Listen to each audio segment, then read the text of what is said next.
In just a few hours, Border Patrol Commander Gregory Bovino will be back in court again, just as the fate of the controversial ICE facility in Broadview hinges on another hearing. And I'm joined now by Irv Miller, our legal analyst, for some more insight about what might happen today, a busy day. I know, Irv, there have been claims that Bovino and his agents have defied a restraining order about the excessive use of force, for instance, deploying tear gas, using pepper bullets.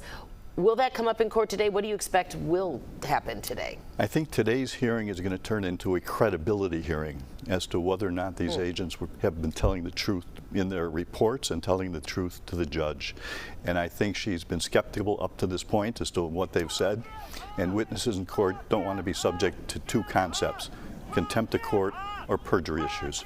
So I think that's the issue today. Are the agents being honest with the court, and could the court fashion some kind of order to make sure that things don't happen in the future that have happened in the past? The plaintiffs and the feds don't necessarily agree on what should be shown in court, discussed in court.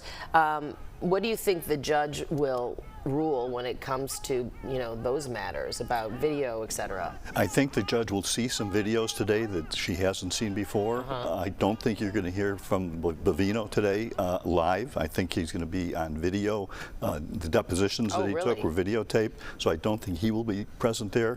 So there's rumors out there that there's some of the videos that will be presented show that he wasn't exactly telling the truth in the past.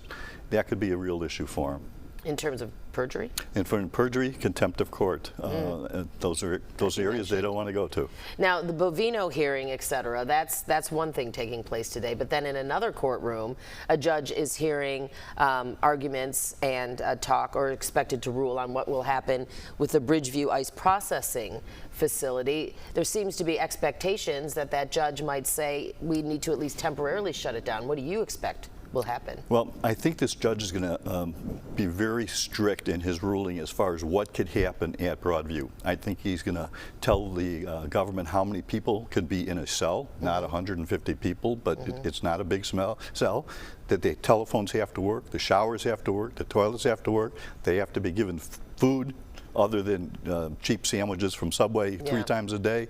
What about allowing investigators in, or inspectors, or whatever word you want to use, because that's a complaint in the lawsuit? The word I would use is monitors to go in to check it out. But the most important issues is I think he's going to order that they must let lawyers in there to speak to their clients, because that's the biggest problem. They don't let their people, the detainees, really have any legal contact with their lawyers for any significant amount of time.